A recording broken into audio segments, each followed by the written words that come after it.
Happy Wednesday, everybody. Welcome to The Dope. I'm your host, Maui. My co host is running a couple minutes late. She should be here shortly. But we have an awesome panel tonight and a really fun conversation we're going to have tonight. Our brackets for the best Disney animated film just started today. So we're going to talk about that. We're going to talk about our favorite films, Disney films, what we love about them, and whatnot. So very excited about that. Also want to give a shout out to last week's bracket winner. We did the best doctor bracket, and the wonderful 10th Doctor, David Tennant, won that bracket. So shout out to you, David Tennant, for your amazing portrayal of the Doctor. I have your sonic screwdriver right here. All right. Looks like my co-host is here, so I'm going to bring her in first. Hey, Steph, how you doing, bud? Hello, I'm good. Good to see you. Good to see you. Well, I'm good to see you too.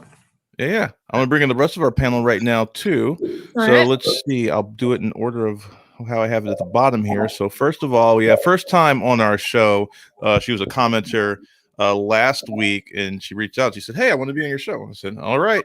Reached out to her and said, "Come be on our show." And here she is. Good for Darian. Hey, how you doing, Darian? I'm well, thank you. Thank you very much. Thank you so much for being on. Next up, we have this is a new friend, but a very, very awesome friend that I met through the Zooming the Movies, Kevin Pollak's Zooming the Movies. She is the wife of Kevin Pollak, the wonderful Catherine Damish. Hey, Hi. Catherine, how you doing? I'm good. How are you? Thanks so much for having me. Good. Thanks for being on. And finally, my bud, he's 4 days older than me, and I still hold it against him. Frequent guest here on The Dope, my dear friend Eric. Eric, how you doing, buddy? Hi, I'm all right. How's everybody else? Good. Glad to have everybody. Hey, mother, as always, mom. You'll notice that my mom and Stephanie's mom are always popping in the chat saying stuff. And Dima is watching. Hey, Dima says, "Yay, Darian." That's so cute. My mom said hi to Eric. Hi. My mom watched us doing I think it was Lord of the Rings, perhaps, and she was like, "This is good. When can I be on, son?" So my mom wants to do a Zooming the Movies now. Yeah. Love to have her. Love to have her. Yeah, don't tell her that. No. Okay. No. I would love to have her on. I would love to have her on sometime. I think it would be a lot of fun. So before we get to our Disney film conversation, a couple things. Eric, I'm assuming you have watched the Shang-Chi trailer. Have you watched that yet? Yes. What were your thoughts on that? I look pretty cool. I mean, this is kind of different territory for the Marvel movies. It's more of just a straight up like kung fu action movie, not as many of the superhero trappings. I appreciate that. Yeah, I think it could be very cool. I like. Is it Shang-Chi? Is that how you pronounce his name? I believe so. I don't think it's supposed to actually be pronounced Shang. I think it's Shang. Okay. Well, anyway, regardless, I like the character from the comics. I didn't realize that was the pronunciation. I apologize.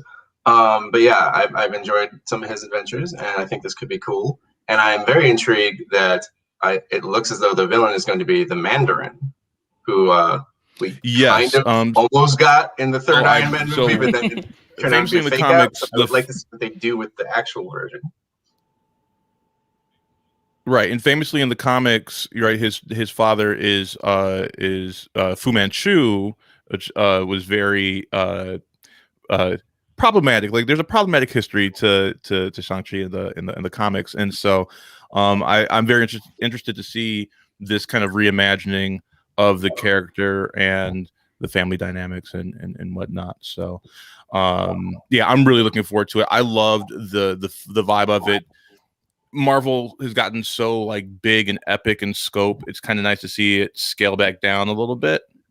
If everything's always at 10, then nothing else really matters, you know? So I'm glad to see it kind of getting different flavors and levels to that. It reminds me of the street level of the Netflix series, which makes me very happy. So, yeah. Has anyone else watched that trailer? Anybody else excited about that? I have not seen it. I must admit. I highly recommend checking it out. Let's move on to our next topic real quick. Two more things I wanted to touch on. So Karen Olivo left Moulin Rouge.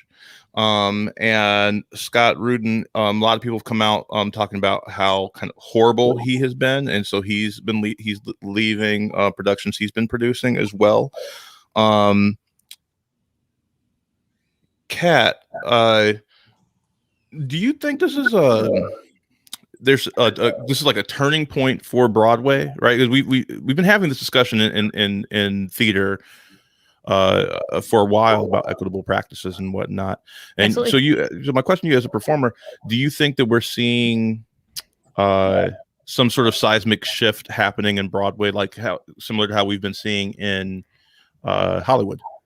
I think it could be the start of something. I don't know if we're quite there yet. I mean, as far as I'm aware, the only thing that has really been happening is that he's saying that he's, going to step away from his, film and theater projects. That to me does not really spell accountability just yet. But I'm really grateful to Karen Olivo for using her platform to speak up about this issue, because unfortunately, as it stands right now, it kind of feels like Broadway theater, in general, feels like a space that likes to kind of, clap itself on the back for being progressive and inclusive and all that stuff, but not really making a lot of steps towards that. And so if this could be something, I'm sorry that it had to happen. Obviously, we don't want people to be abused and mismanaged, but I mean, if that could be a step towards, real progress, then I'm all for it. Mm-hmm. Stephanie, Darian, any thoughts on what's happening right now in Broadway and that conversation that's been happening in theater in general? In general, that Broadway's been shut down. Everybody has had to reset, and I think in every aspect, people are going to go, what am I willing to put up with? What am I not willing to put up with? And I think we see it here in theater. We see it over here in the workplace. We see it over here in relationships. And I don't think the entertainment's immune to that at all. In fact, I think that whole dance school abuse is going to go by the wayside, because people are like, I can do something else. Yeah. And I don't want to be hit with a ruler at the bar anymore. There's no need for that. And so I think this is a beginning of a torrent of things that are going to come up as Broadway gins back up, and there are more things on and more things going on and back to the stage. Yeah, absolutely. Last topic that I wanted to touch on that I saw in the news today before we get to our Disney film conversation was just announced today that Emilia Clarke, mother of dragons Khaleesi herself, has been cast in the upcoming Disney Plus series Secret Invasion, which is the Nick Fury led project. So we're going to get Sam Jackson, Emilia Clarke. We're also seeing Ben Mendelsohn return as Talos from Captain Marvel in that as well. So I'm wondering who she's playing. Eric, you're our resident comic book expert. Do you have any guesses as to speculations as to who she might be playing? So I had two guesses on that. One would be Abigail Brand, I believe her name is, who was like a government agent that was in charge of SWORD, which is kind of the branch of, like, sort of the sister organization to SHIELD that monitors alien activity. And it seems like they've been kind of setting that up in Captain Marvel and in WandaVision and stuff like that. So I was thinking that they might bring that character in. The other thought I had, since it's Secret Invasion, is she could be the Skrull Queen. She might be a villain on the show. Ooh. So that, because the Secret Invasion is going to be about the Skrulls infiltrating Earth, I assume, like it was in the comics. So that's another possibility, I would think. I like that. Anybody else excited to see Emilia Clarke? Any Emilia Clarke fans? I love Emilia Clarke. I am really excited. She is so cool. I'm excited too. So the movie I'm a really big fan of hers from. Has anyone seen Last Christmas? I have not. No. It's like a romantic comedy with her and Henry Golding, written by Emma Thompson, featuring the music of George Michael. And I saw it in the theaters back when that was a thing, and Oh my God. Oh yes, and Olivia Colman. I forgot. Thank you, Abby. Olivia Colman is also going to be in Secret Invasion. Oh, I'm so excited. I love her. Yeah. So it's a pretty awesome lineup. But yeah, highly recommend Last Christmas for an adorable romantic comedy that ends up really not being a romantic comedy in a good way. Highly recommend it. I don't want to say anything else because I don't want to ruin what happens in that show, in that movie. So, but highly recommend checking it out. Also, Abby says, "Hey, that girl with the blue hair is cute." It's my girlfriend. Hey. Should just let the viewers think that like there's this like just some I'm a stalker. random thirst Random comments in the people. chat for you. Oh no, I'm actually dating Dan Smith, lead singer of the band Bastille. So sorry, I can't. I can't be with you, Abigail Miller. ridiculous. All right, on to our main topic today. We just started our bracket for best Disney films. Here's the way that bracket works. Today we released the first 8 matches, which is the most we've ever done in a day, and that's every opening round match for the what we're calling the Princess Division. Tomorrow we will be releasing the next 8 matches that will be for the other side, which I'm calling the Mickey Division. So yeah, Princess versus Mickey Division. The 2 finalists will go head to head for the dopest Disney animated film title. So I thought that today we could have a conversation about our favorite Disney films. First, before we go deep in the weeds on that, let me pull up the brackets. I would love y'all to just talk about that while I get the bracket up. I'm going to bring it up and we can talk a little bit about some of the matchups. Oh yeah. But opening thoughts. Kat, you look like you're chomping at the bit. Why don't you give us your opening thoughts about ready. I am ready to go. I'm here for it. I saw some of the brackets today. I didn't get to see all of them because it was kind of a busy day at work, but there were a bunch of them where I was like, it would just depend on what our criteria is. Is it going to be like what most memorable, the one that has been important to the story of the company, like historically, the one that affected us the most as kids, the one that we appreciate now as adults. Like what are we looking at here? Because there are so many of them I could see going honestly either way. So I'm really excited to get into it.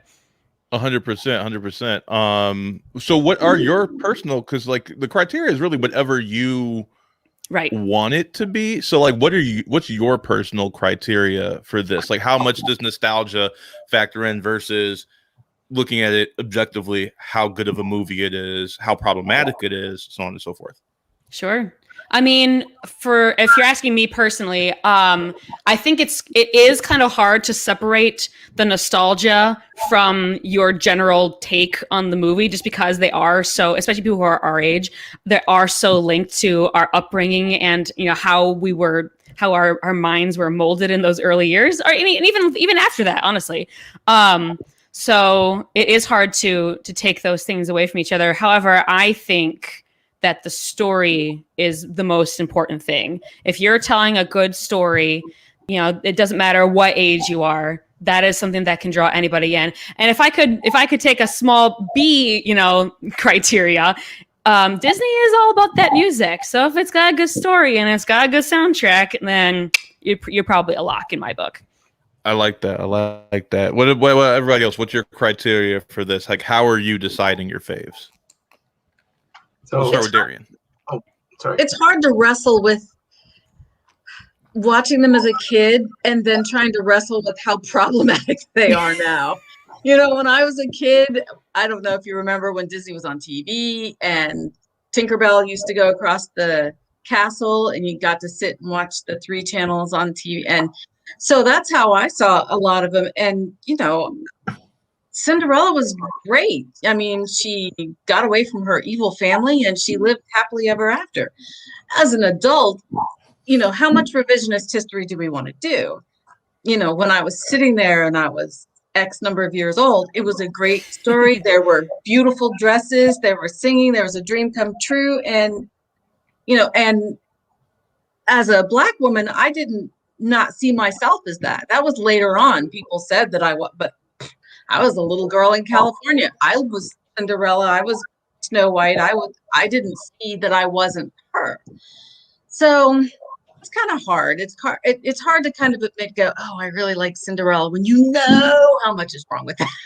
You know how much you don't want to be judged by other people going, you're a grown woman. Why do you? Because it was about dreams. It was about dreaming what you wanted, seeing what you wanted, and getting what you wanted. You could quibble about what it is she wanted, but it was still her dream and she still got it. So that's the hard thing with the criteria. How much revisionist history are we going to put on this? You know, Maya Angelou said, you know better, you do better. So I try to leave them in their category, leave them in their era, and judge them by their era. I love that. I don't think it's I don't think it's fair to do it any other way. Yeah, if you're going for idealistic purity, if you're going to throw away every piece of art that is not pure in that way, you're not going to be left with very much. There would be no art, right? If you throw away any art that has any sort of problematic thing, then there would be no art. Same thing with art, with artists, right? Like all artists are problematic. Like we as humans are problematic. So absolutely, so I think everybody has to draw that line. Like, can I still, enjoy this piece of art? Like, and that's a case by case basis for me. And it also kind of depends on how close that art is to the thing that artist did that made it problematic, or how egregious it is, kind of changes how I can connect with it. So I often use as an example, I can't watch Louis C.K.'s FX show Louis because it's so close to him. It's just very much about who he is as a person, and knowing what I know about him, I can't separate the art from the artist. Yeah. But there are other things like the Cosby Show, like I can separate that because it's so far removed from what he did to people. But then there are things like that I watched as a kid, like Song of the South. I can't watch that now. No. It probably shouldn't have been watching it back then. Or like the Tom and Jerry with the like Black Mammy character, that they would often have on the old Tom and Jerry cartoons. Yeah, it's very odd. Eric, what about you? What's your kind of criteria for how you judge these? So I kind of used like everything that Kat just said. It was like, for me, it was a mix of stuff. It was like looking at like the film just on its own merits as a story, like the historical significance of certain movies, to like how it affected pop culture or the history of the Disney studio. And then there was also a heaping helping of nostalgia for ones that were just my favorite. So it's like, like for instance, not to jump ahead to the bracket, but I remember there was one where I was looking at it, I was like, I think this movie is probably objectively better, but I like this one better. Oh yeah, absolutely. Yeah. So yeah, it was a mix of criteria for me. And Steph, what about you? What's your criteria for how you judge these things? For me, it's kind of the rewatchability, I guess. I'm the kind of person that like on a Sunday night, I'm like, okay, I want to watch something, but it has to be something that I've watched before and something that I know I like already. Like something to soothe my brain. So since Disney Plus came out, of course, that's been rewatching Disney movies and Pixar movies and that kind of stuff. So the rewatchability can, probably is mostly nostalgia because I want to have already seen it, know what I'm getting myself into. But also music is also really nice to have in the background while I'm doing other things. And just the fact that it's comforting, I guess, is my biggest criteria for a number of different reasons. Like Zootopia doesn't have as much nostalgia for me because it's relatively new. But it was a good movie. I know what to expect. Put it on in the background. It's great. Mm-hmm. Yeah, that's Zootopia is a damn good movie too. Like I remember seeing that in the theater and like not expecting like a Disney movie that was like that woke.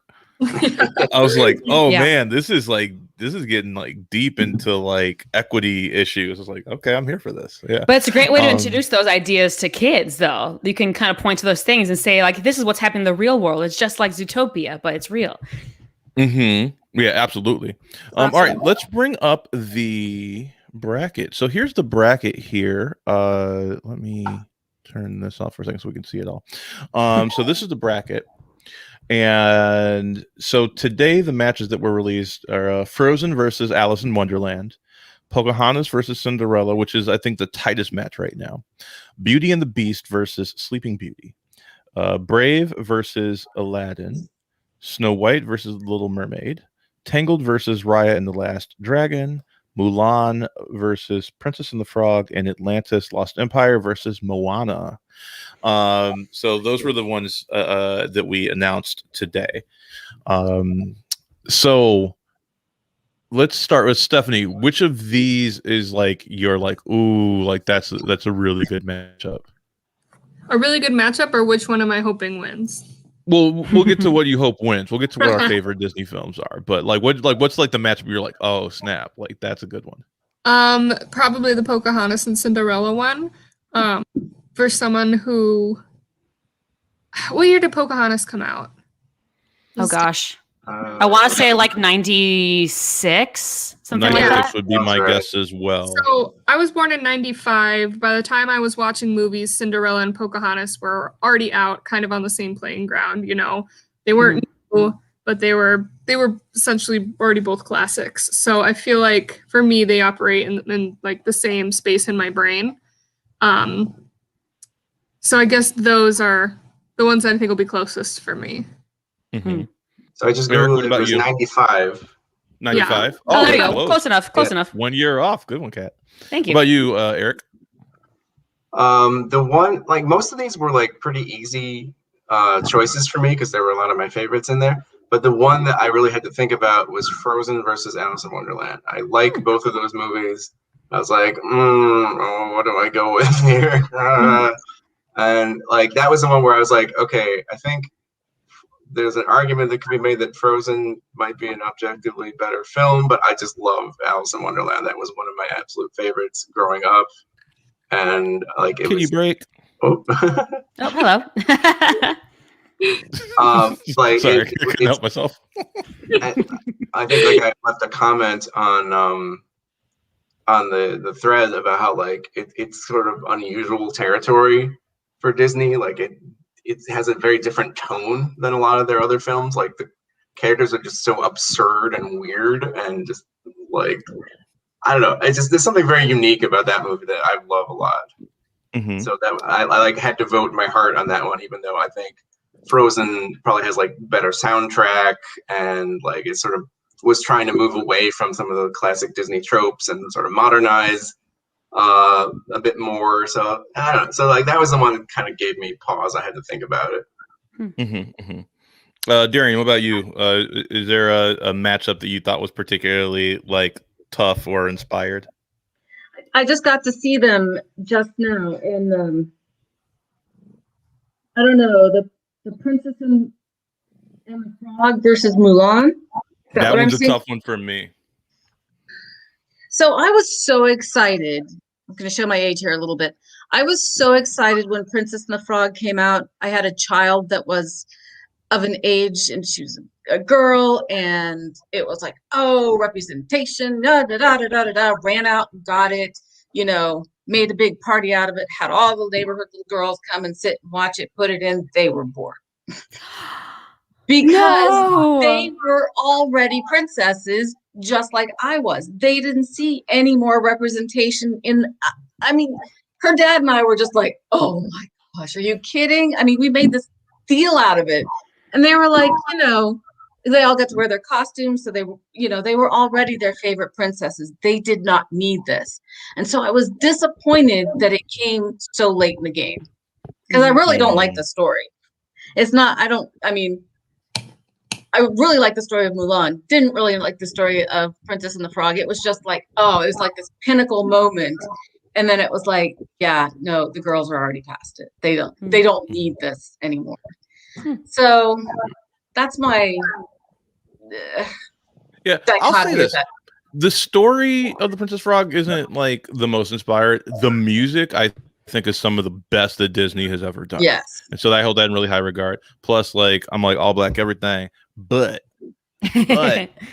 Mulan is a brilliant story and has some just banger music. Like that one, like that one has aged better for me. Like I was like, Mulan's fine when I first saw it, but as I've gotten older, I'm like, this movie is freaking brilliant. And especially the music in it. I am working on a 64 bracket best Disney song thing, and I'm like working on Spotify and Apple playlists so that you can listen to all the songs before you vote on them. I was gonna do it next week, but I'm like, no, it's too much. I'm gonna postpone it a little bit because there's so much controversy. There's so many great songs and whatnot. But listening to Mulan and then listening to like the pop versions of some of them, like Christina Aguilera's covers of those, especially Reflection. Like Reflections, like I straight up cried listening to it. I was like, oh my god, this is so beautiful. Like it's such a brilliantly written song. Some of the best lyrics maybe ever. So but yeah, that one was the same for me, Darian. Mulan has a lot of double entendre. If you have to watch it 9 times it's actually a story that an adult can enjoy. And there's some dark places that when the kids are little, you have to explain why did that man kill the girl with the doll? You got to pause it and have a real world conversation. Yeah. A lot of Disney movies don't. I know Disney princesses don't have mothers, but in Mulan, it's a very concrete thing that you have to address if they bring it up. There's real violence, and when you have to watch something like when you watch Shrek, I know we're not talking about that, but you get to enjoy it because you got to watch it 9 times, and there are 40 jokes you didn't get the first time. So Mulan's sort of like that. It's sort of like not adult jokes like adult jokes, but I mean jokes that adults will enjoy. Yeah. Even the there's an adult joke in sophisticated Shrek that ruined Shrek for me when I first saw it. A lot of adult humor in Shrek. There's a scene in that where Farquaad is like watching Fiona through his like magic mirror thing, and then he's obviously like about to jerk off. And I was just like, what the hell? Like it's like it's not even subtle. And it's like, gosh, I've watched this thing 1,000 times and I never put that together either. He's in bed shirtless with like the covers over him, and he's looking at her in the mirror, and then he looks down at himself. I'm like, oh my god, this is terrible. And like it literally ruined Shrek for me. I was like never able to watch it. Oh my god, and enjoy it after that. Why did I never put that together? Oh my god. But it was perfect. Oh no. I grew up watching Shrek, and it didn't even occur to me until I was the right age for it to occur to me. Oh, right. Okay, so I'm not crazy, right? Like that's pretty clearly what that scene is conveying. That was how I took it. Okay. Darren, you and I can be pure-minded people over here. We'll be in our corner. Well, I don't know. Maybe it was the juice and crackers I was passing out. I would say I definitely took it as he either was about to do that or like he was noticing his reaction down there. It's like, okay. Oh my god. Too many goldfish crackers. Too many goldfish crackers and too many juice spills. Just missed it completely. Just distracted. There's a couple adult jokes in Mulan also. Like, yes. You say like, there's a couple of things I know they're bound to notice. I love it. Well, there's also like in the audience appreciating that, I think. But there's also in the Lion King, like during "Can You Feel the Love Tonight," when like they wrestled again, and then she falls down, and he's on top of her, and she gives him those like, "Oh, this is about to happen." Like, I was just like, okay, yeah, this for is sure. weird. That's funny. but at least it's consensual. So, at least another movie you can watch 9 or 10 times. I'm not crazy. Thank you, Chris. Someone else. Yeah. Kat, did you have a matchup on there that you thought was particularly inspired? I did. The one that stumped me was Atlantis versus Moana. And the reason for that is that, okay, we'll take Moana first. Moana is more recent. But it has caught fire with a lot of younger people really, really quickly. It's got the songs by the incomparable Lin-Manuel Miranda, who I love. I love Louis Cravalho as a new young queer talent. She's amazing. Of course, The Rock gives a great performance. I go on and on. However, on the other hand, Atlantis is kind of that hidden gem that has gained some popularity long after it came out. It was kind of an untread path for Disney. You know, it went into some weird places that, you know, I don't think they're used to going. Great diverse cast, you know, in a time that wasn't as popular of a thing to do. Yeah, I love Atlantis too, so I honestly don't know where I would go with that one. That's an interesting one for me, and a few people have said that on that poll too. Yeah, like repping for Atlantis. I did not know there were so many like Atlantis stands out there. Oh, yeah. Which is pretty cool. It's that and Treasure Planet that have become like cult classics much later after the fact. Yeah, the one that I stand for hard that I hope, like, I doubt it will make it out of the first round, but I pray it will, is on the Mickey side of the bracket, and it is a Goofy movie. That movie is brilliant, and I love it, and it's going up against Tarzan, so it's probably going to lose because Phil Collins is whatever, but that is the most banger soundtrack. Eye to Eye is just chef's kiss. Come on, I defy anybody. I sang Eye to Eye to Kevin at our wedding reception as a surprise. That's amazing. Wow. He had no idea. It was great. So yeah, and shout out to my husband Kevin. Those are his two favorite like Disney soundtracks. He loves Tarzan, he plays all the time, and a Goofy movie. So I don't know. He might just explode. He might just choose death. He might just choose death as the option, honestly. It's a real Mickey's choice for him. Really? yes, for lack of a better phrase, yes. Mickey. Okay, so saw Mulan the other day, actually. I was completely blown away. Okay, so I haven't had a long time where I've had to watch Disney movies. I've been able to watch what I wanted to watch for about 15 years on TV. So I just didn't have to watch it. So, and now I live in a house where somebody likes to watch those kinds of movies. And I came back and I watched it like without the noise and it was amazing. I mean, I know I'm behind the curve because everybody's seen it a bunch, but I just thought it was an amazing piece of storytelling, and it was an amazing piece of a journey of self-discovery that we only generally see with the male hero. We never see that with a girl, and it was dangerous, and it was, but I'm stuttering now. It was just a piece of Disney I had not seen before. It's a side of Disney I had never seen before, and it was absolutely beautiful. I would dare to say that Disney is in a new renaissance that is, I think, even better than like the renaissance of my youth of the 90s, 80s/90s, because it's now like, oh, we're going to make these amazing films, but we're going to put them in the hands of people that are representative of the culture they're trying to represent. They're going to be diverse. We are not going to have it just be the narrative arc of the princess is being in distress and being saved by some, like, you know, faceless prince. You know, the female characters have this new sense of agency that we've never seen before, and I love it. I'm so enamored with this new era of Disney and what they're doing across all their properties. Disney, Marvel,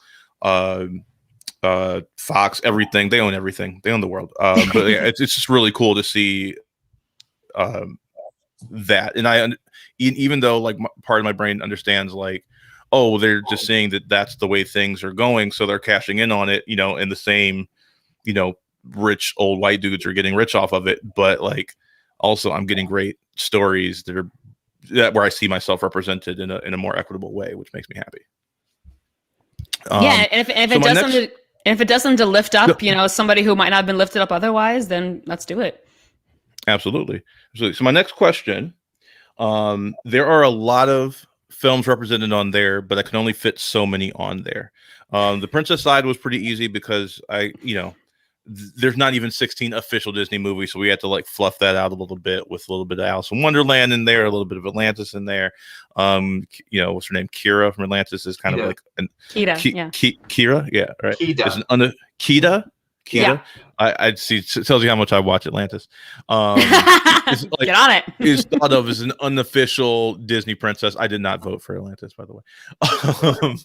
But there's a lot of stuff, especially on the Mickey side, because there's so many movies that they've done over the years that aren't represented there. So what's a Disney movie that you love? I already know what Catherine's is, because when I was curating this list,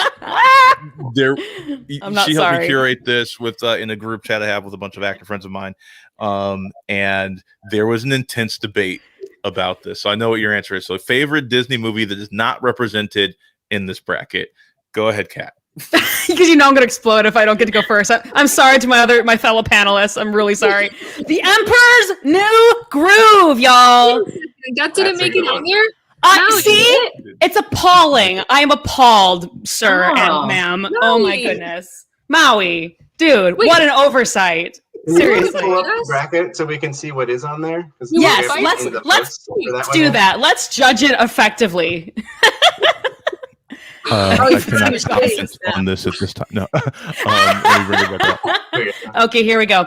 Yeah, well, what was it? It was between Lilo and Stitch, I believe, in the Emperor's New Groove. That was the discussion. And look, I'm not trying to disrespect Lilo and Stitch. It's a lovely family film. I enjoy it very much. But The Emperor's New Groove is, again, completely new path for Disney. I don't think we've had very many, if any, kind of buddy comedy movies like this that are slapsticky and endlessly quotable and hilarious, and it goes on a journey of self-reflection. And I just love it so much. I love this movie. Oh my goodness. Maui, how could you put Bambi? Yeah. How is the Fox and the Hound on here and not the Emperor's New Groove? I was like, okay, first of all, Fox and the Hound is flipping delightful. It's also representative of the Bluth era of Disney. So I was trying to make sure to represent as many eras as possible. Okay. And for me, I thought that Lilo and Stitch and Emperor's New Groove, they're 2 years apart. They kind of represent a similar, not so focused on music, very high comedy on both of them. So it was okay, let's put one of them on there. And I had because there are very passionate people on both sides on this issue, and they laid out their case. I cross-referenced that with box office performance as well as the Rotten Tomato score for each. Oh, I'm so before bothered. I made my decision. It was not a personal decision. I personally like Emperor's New Groove better. No, I know. But I agree. I think that the Emperor's New Groove slaps. Eric and I believe, saw that together in the theaters when it came out. Cute. Long time ago. And I remember leaving saying this is the best Disney movie ever, because it didn't feel like a Disney movie. It was Disney's riff on Looney Tunes. It felt like to me. It felt like a very different brand of humor, and they just. And also, when you consider, I don't know if you guys know the backstory behind how The Emperor's New Groove got made, but it went through production hell for years. And the fact that we got a movie at all, much less the comedic classic that is The Emperor's New Groove, just absolutely blew. It's one of those things that sometimes you almost see the strings of a higher power, moving people in certain directions. It's a mini miracle that we got the movie that we did.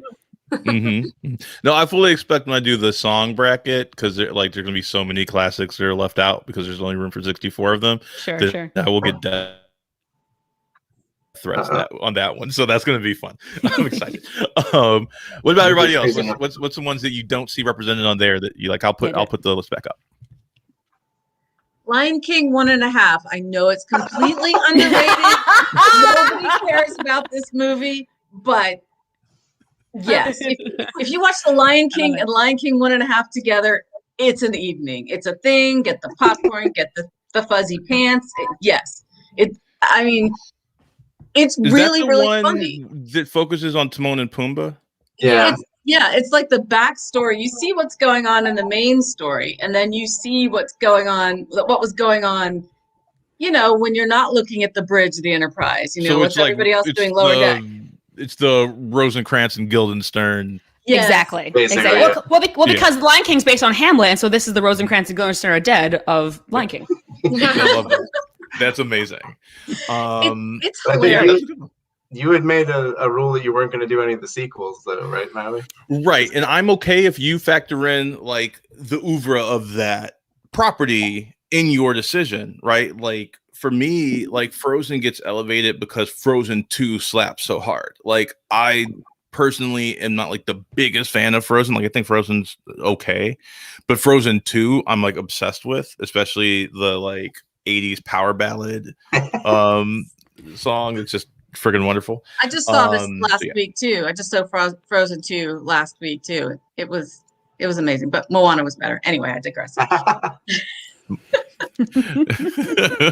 All right, so Lion King 1.5. That's a hot take, and I love it. I'm here for it. That's great. That's what we're here for. Eric, Stephanie, what y'all got?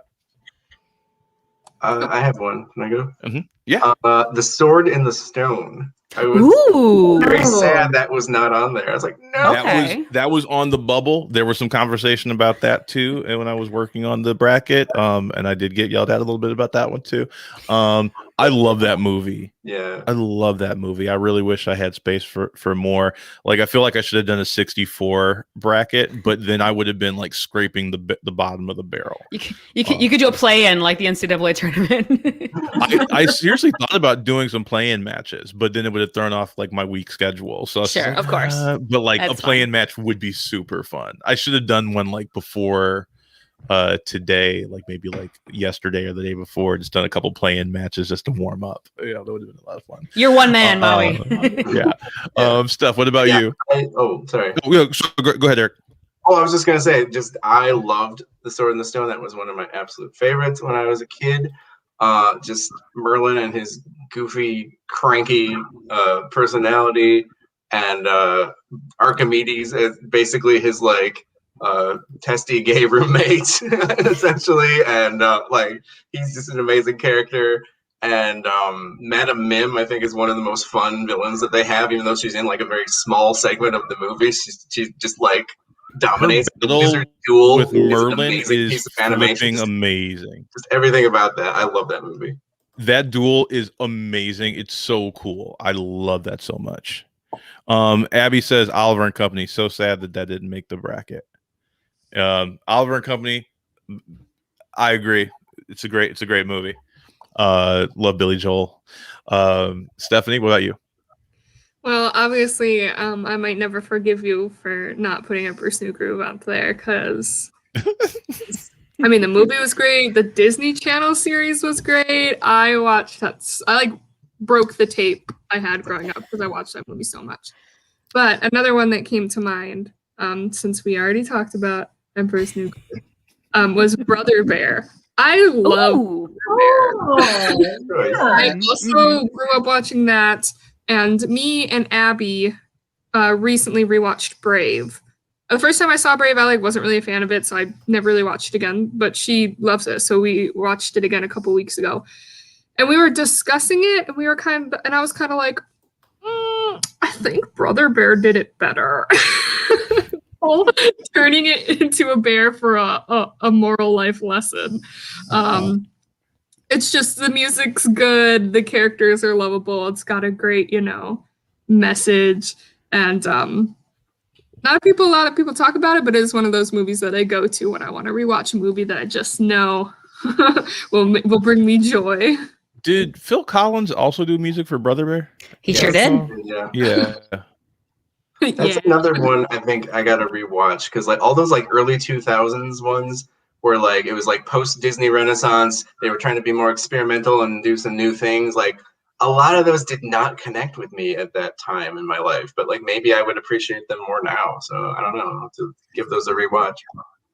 Mm-hmm. Yeah, because I thought Brother Bear was forgettable, so I'm gonna rewatch that because of your But you made me want to revisit it, so I'm going to revisit it.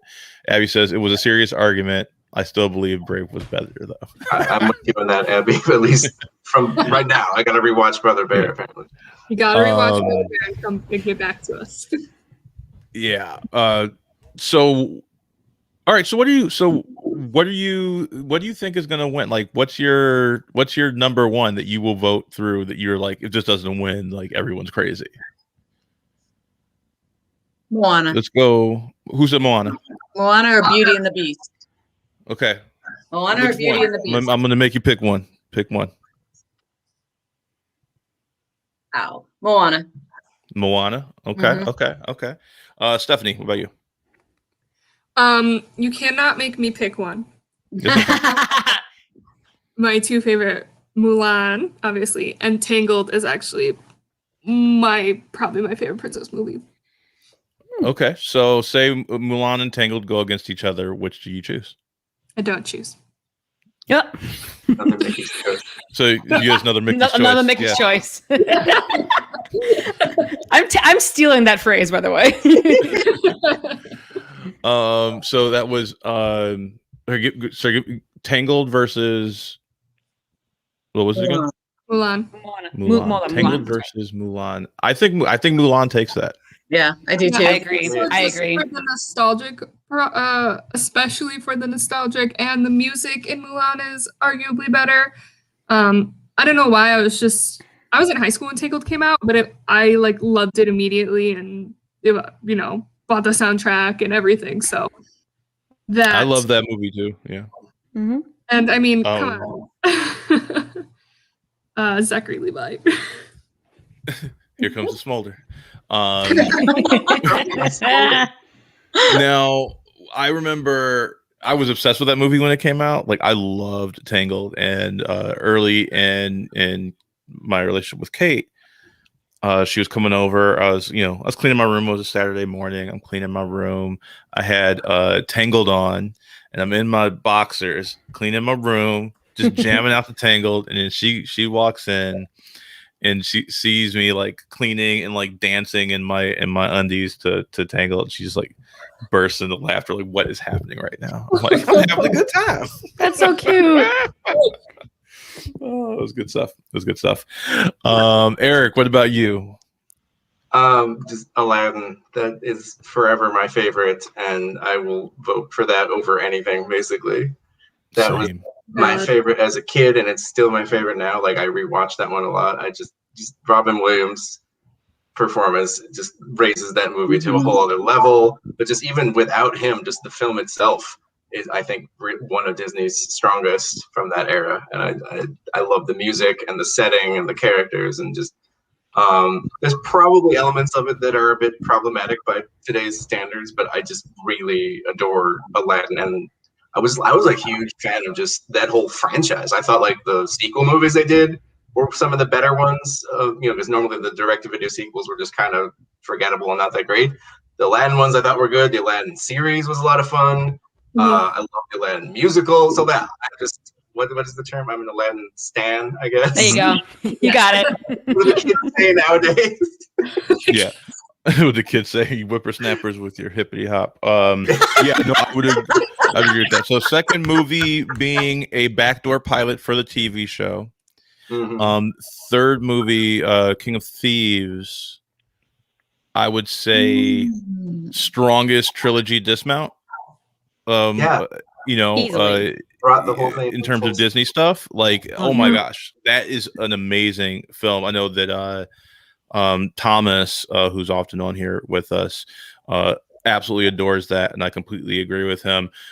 You get so many resolutions of like ongoing character threads that from like the original film. It's such a really great, beautiful conclusion that I love.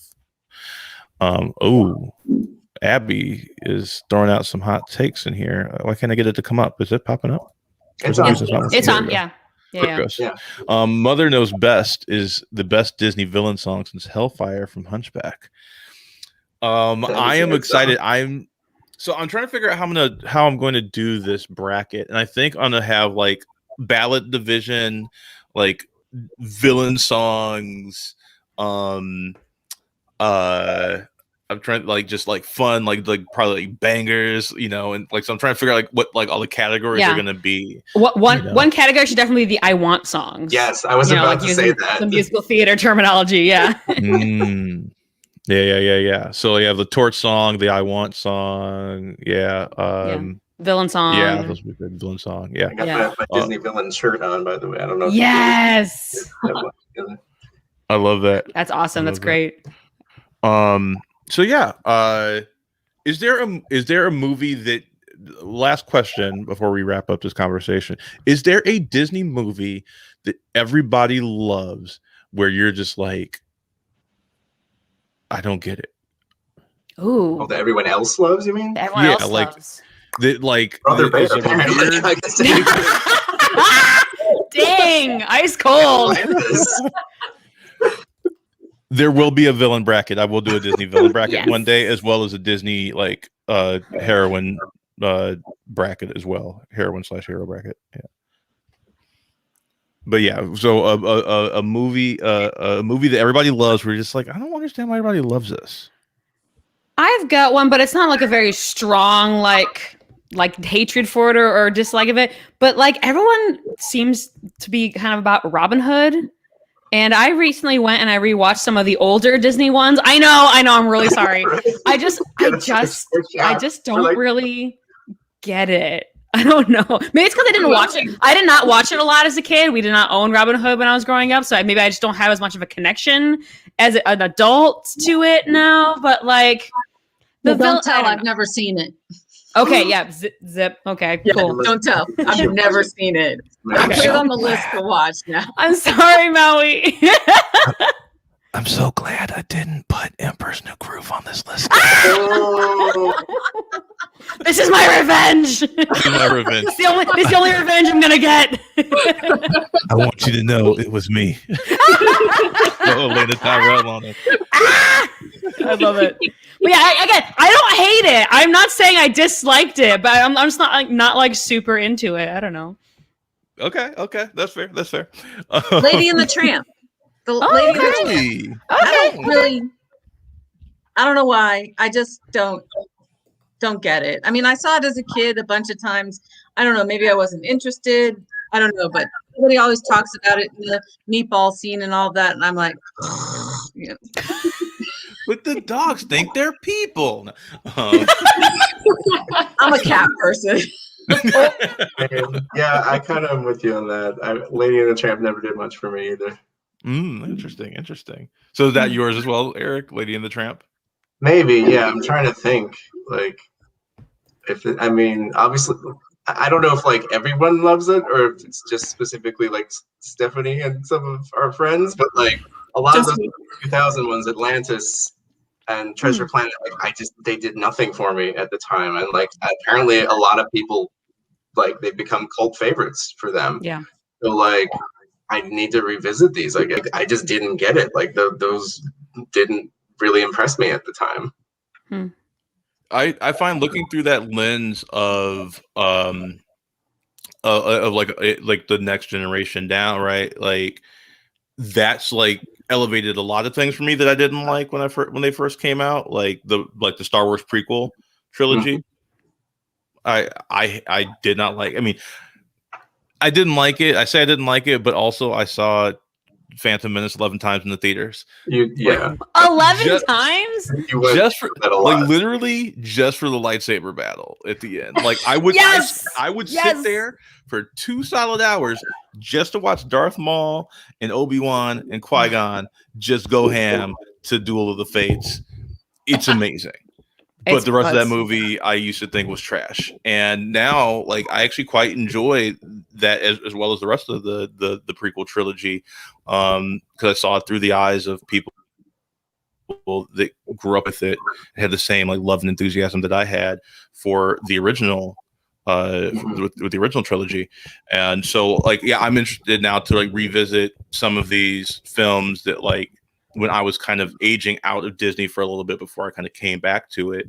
And when I was like, oh, I watch Tarantino movies, now I'm older and I'm like, no, I love my nostalgia, my childhood stuff. To revisit that stuff and look at it through that new lens, I think would be very interesting. So yeah, I agree. Like I think that might be what it was for me. Like I don't think I ever really aged out of Disney because I've always loved Disney like throughout my life. But there came a point in like late 90s, early 2000s, where I was no longer like the target audience for it. So yeah, I didn't grow up with those, so they don't have the same nostalgia or connection. It was just me kind of sort of trying to like look at it as a piece of animation and be like, this one wasn't really doing much for me. But yeah, like I think you're right that like that's a factor of like what age you were when these films came out. That's a factor for all Disney movies, really, I think.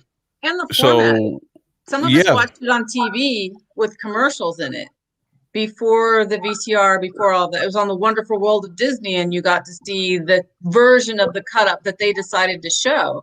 Yeah. So some of the movies you saw that way, and some of the movies that you see now on a DVD and skip the whole VCR, it's a different movie because there are things that they could not put on that hour and a half.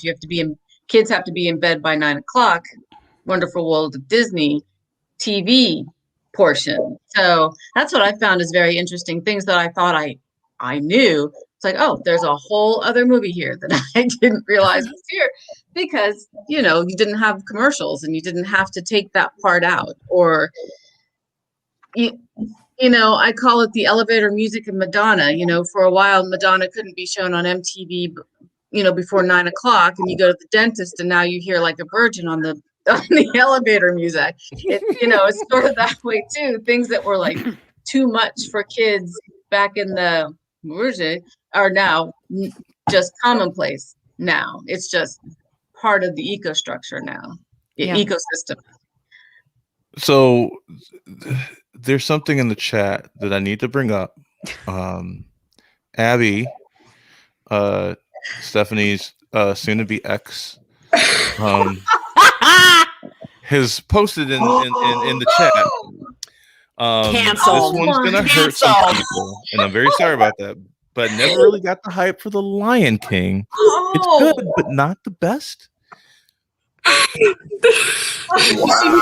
Defend herself. Oh my god. Can you please bring Abby in? Stephanie, thank you so much. Abby, put some pants on.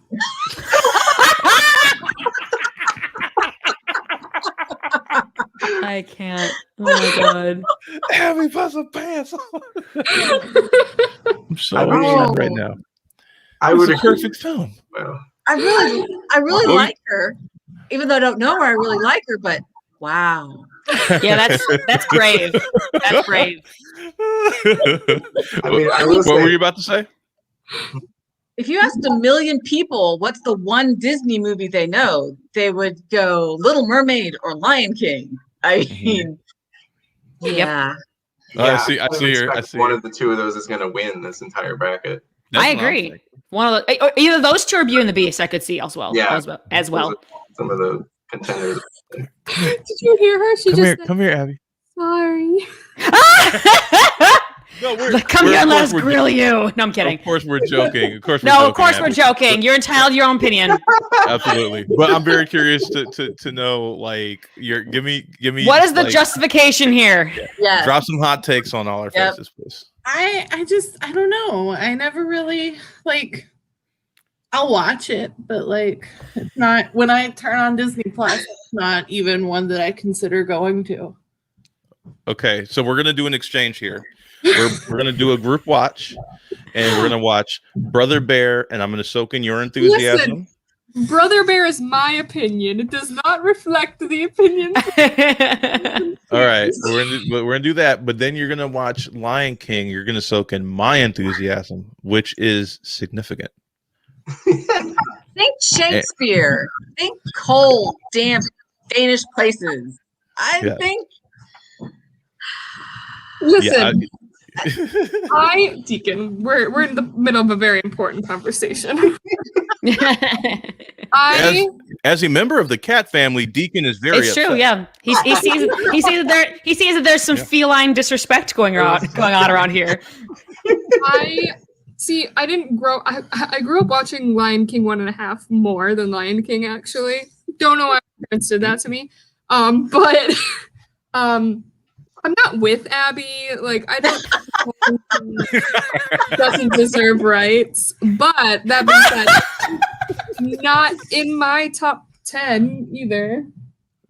I didn't really like animal movies very much. Like other well, there you go. Interesting.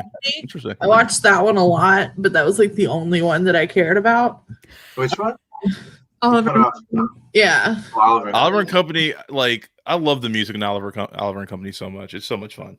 Also, I love that Stephanie was just like distancing, and then basically agreed with you.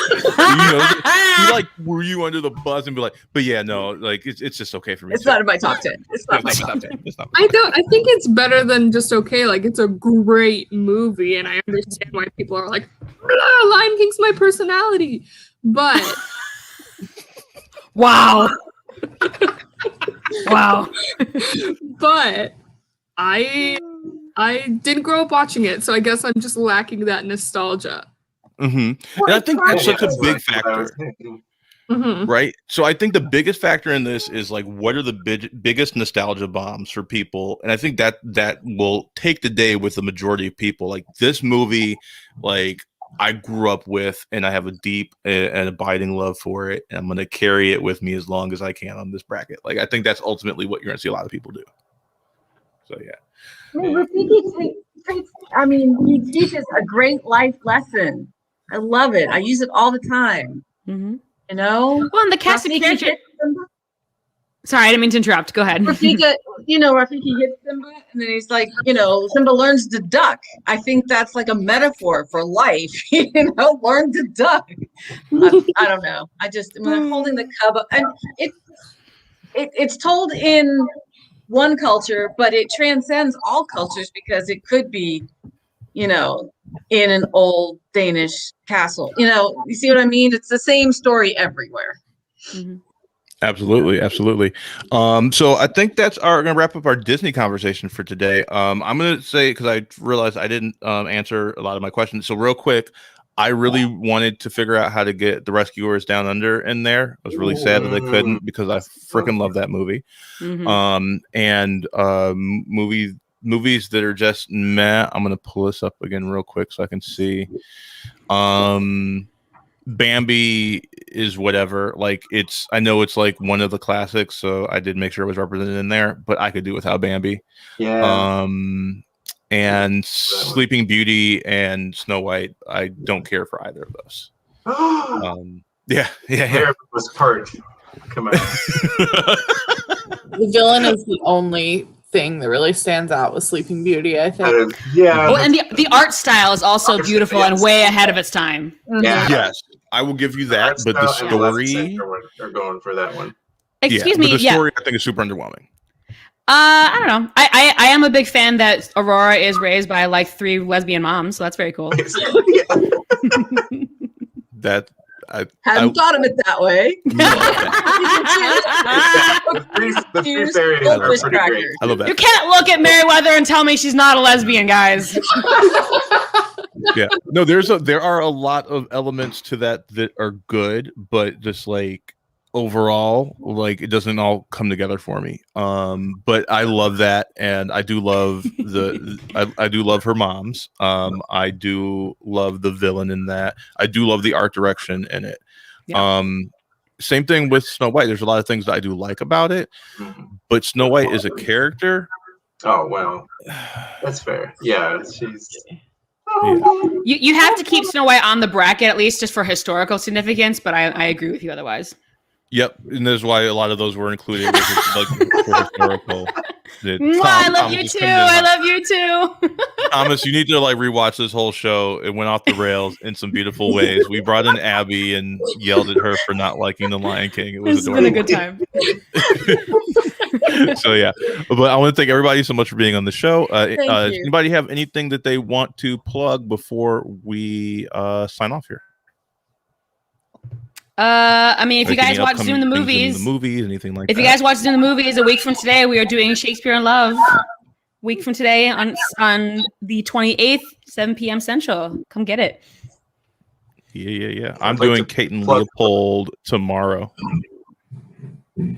Oh, nice. Eric? I was just gonna say I would like to plug The Hole in My Soul for like The Lion King. I'm sorry. I would like to Oh my plug god. The Hole in My Soul is the quote of the night. Oh, Well done, Eric. that's- Well done. In my Well done. defense, all of my Disney interview was really focused on the fact that even though she was the villain, there was a fat character in The Little Mermaid. So Absolutely. Villain, And she's by far the most iconic character of the whole thing. Like she's amazing. And maybe like in the villain song bracket, maybe the best song. Like it's up there. It's a toss up between that and Be Prepared for me. I could see that going either way. Yeah, I know that's tough. That's tough. I'm just going to see what the public has to say. Hellfire. Oh shoot! Oh, you're right. Oh, you're right. Oh, I take it all back.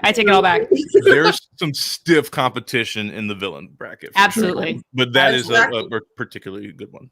Hunchback and Little Mermaid were like the ones that I watched on repeat because like that was just my kind of thing, you know? Quasimodo and Ursula were like Disney characters I cared about at that point. Hell yeah. Yes, Virginia. So like I said, there's going to be a 64 song bracket. I am working on compiling a playlist. If anybody here wants to help me create this list, because there's a lot. There's so much to sift through. I'm going through it all. So I volunteer as tribute. I love it. As do I. And I don't know yet. I'm still trying to come up with all the parameters. Is it going to be just animated film music? Or is it going to include non-animated?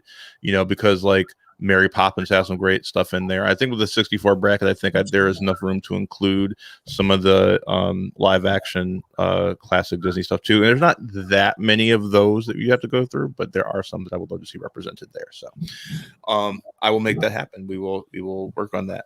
But back to plugs. Eric, well done with that comment. Yeah, so tomorrow I'm doing Kate and Leopold. Friday, I'm doing Primal Fear on Zooming the Movies, playing the Andre Brower character.